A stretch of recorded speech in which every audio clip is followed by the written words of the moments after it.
অনেকের মুখ একদম মানে কালো হয়ে গেছে, ভাইরে ক্ষমা করবে না, আমি কোনো ওই আসামের মধ্যে পড়ি কিনা। অবশ্যই আপনি ওই আসামের মধ্যে আপনি একজন, অবশ্যই আপনি ওই আসামের মধ্যে আপনি একজন। বলে কিভাবে? এক নাম্বার, হুকুকুল ওয়ালিদাইন। অন্য হাদিসে আছে আও মুশরিকিন আও মুশাহিন, যে শিরক করে, ওই যে আমার আল্লাহও পারে, আমার খাজা বাবাও পারে, এই আকীদা পোষণ যে করে, তার দোয়া এই রাত্রি বা শবে কদর রাত্রিতে তার দোয়া কি হবে না? কেন? সে হলো কি মুশরিক। সে কি মুশরিক? মুশরিক তাহলে যে শিরক করে, আল্লাহর সাথে অংশীদার স্থাপন করে, এই ব্যক্তির দোয়া কি হবে না? কবুল হবে না।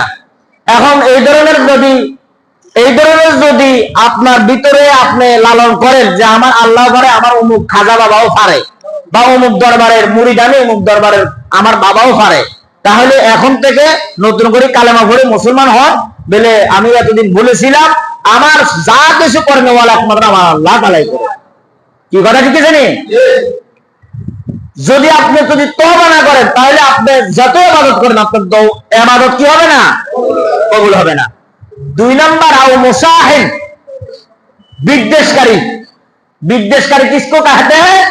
तो उसको कहते हैं भाई भाई के साथ अदावत हो जाता है, भाई भाइয়ের সাথে ঝগড়া করে, মা ছেলের সাথে ঝগড়া করে, ছেলে মায়ের সাথে ঝগড়া করে, বাবা ছেলের সাথে ঝগড়া করে, ছেলে ভাইয়ের সাথে বাবার সাথে ঝগড়া করে, ভাই বোনের সাথে ঝগড়া করে, বোনে ভাইয়ের সাথে ঝগড়া করে, আত্মীয়তা ছিন্ন করে, এই ধরনের ব্যক্তির দোয়া আল্লাহ তাআলা কি করবে না? কবুল করবে না। এই ধরনের যদি কোনো সিম্পটম ব্যক্তি এখানে থাকে, তো এখন থেকে